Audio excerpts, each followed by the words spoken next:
Hello, this is Dr. Sinnonhyeon from Pleasure Plastic Surgery Clinic. Because I have the kind of body that gains weight easily, even just drinking water seems to make me gain weight, I actually go on diets very frequently. So today I want to talk about the comparative effects of diet medications like Saxenda and Wegovy. And since I'm someone who has failed and succeeded at dieting countless times, as a doctor, I'd like to share my perspective as someone who has actually tried these diets myself. First, as you can see, the ones that are getting a lot of attention these days are Saxenda and Wegovy. So it seems like interest in Wegovy is skyrocketing right now. Actually, I've tried using both of them myself. The biggest difference is that with Saxenda, you have to inject it every day.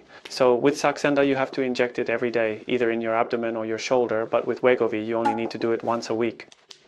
That's one difference, but even though it's an injection, the needle is actually very, very thin. So doing it once isn't really a big deal, but honestly, injecting yourself every single day is not as easy as it sounds. As you keep doing it, you start to feel a bit down and it gets a bit tough. But doing it just once a week is actually quite manageable. I think that eventually there might even be a version you only have to use once a month, but what's certain is that both of these definitely have the effect of reducing your appetite. Now here's the catch. You know how people talk about real hunger versus fake hunger. If you're truly hungry because you haven't eaten, these work really well. But if you want to eat because you're stressed or for emotional reasons, the effect isn't as strong. There's even something called the broccoli rule. If you're hungry enough to want to eat broccoli, that's real hunger. If not, it's probably fake hunger. In the same way, if you keep thinking about it and feel hungry but suspect it's fake hunger, then that's when you need a bit of willpower yourself. And another thing is, while you're taking these medications or while you're really paying close attention to your diet, of course they're effective, but once you stop taking them, what we call the yo-yo effect can happen. There's a very high chance that the yo-yo effect will eventually occur.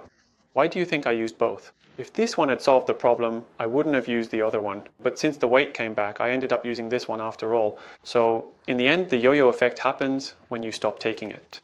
So although I'm not very good at dieting myself, if I may dare to say, when you want to go on a diet, let's say I was in the mid-70s kilograms range and now I'm in the mid-60s kilograms range, my body weight has changed from what it was in my mid-70s to what it is in my mid-60s.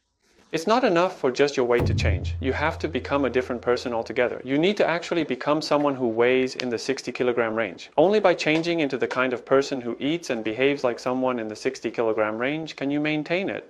When we try to diet, we tend to exercise a lot and of course control what we eat. You have to maintain that controlled state to keep going like this. Of course, it's really hard for me too, and even though everyone knows this, that's why things like this exist. In addition to these things, there needs to be a complete change in your lifestyle and in yourself as a person. I wanted to share this with you. So even though I'm using Wegovy this time, I'm going to try to become a truly healthy person through this experience. In any case, the effect is really definite and good, but you need to have personal determination. I really hope you'll keep this in mind. Next, Wegovy used to be in very short supply, but now it's gradually becoming more available. Since our clinic also prescribes Wegovy, if you would like a prescription, you're welcome to visit us.